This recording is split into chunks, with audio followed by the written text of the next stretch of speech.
The entire world is reeling under catastrophic climate change. Several countries, including India, the United States, and Australia, are battling flash floods, wildfires, and prolonged episodes of a heat wave. Perhaps it's not an exaggeration when UK Prime Minister Boris Johnson kicked off the United Nations Climate Change Conference in Glasgow, saying that the world is trapped to a doomsday device. Humanity has long since run down the clock on climate change. It's 1 minute to midnight on that doomsday clock, and we need to act now.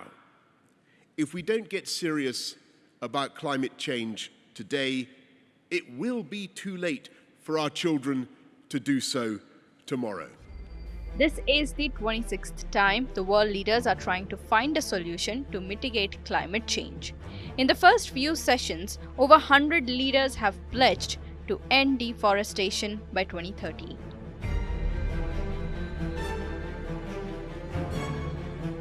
The goal is to halt and reverse forest loss and land degradation by end of 2030.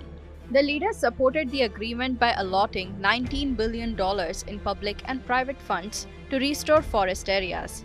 This initiative, issued at the COP26 summit, was backed by countries like Brazil, Russia, Indonesia, and the Democratic Republic of Congo.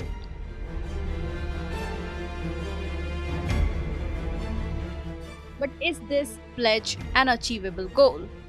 In Brazil, trees are being razed down to create grazing land.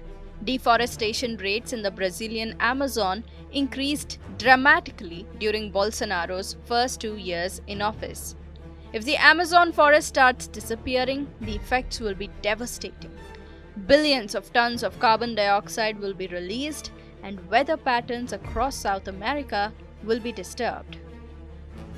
Brazil has already suffered from a series of severe climate crisis episodes. Intense drought and record frosts this year have harmed agricultural production.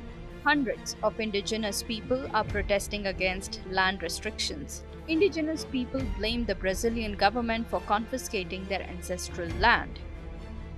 Even though experts agree with deforestation efforts, they warn that the previous deal in 2014 had failed to slow deforestation.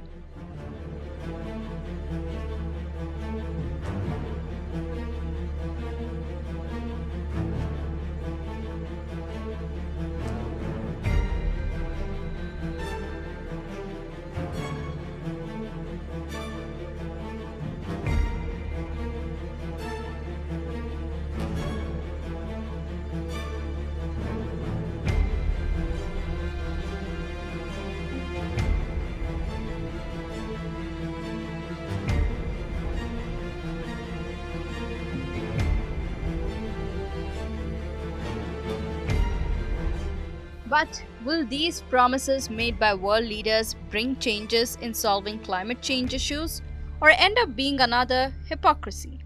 Only time can tell.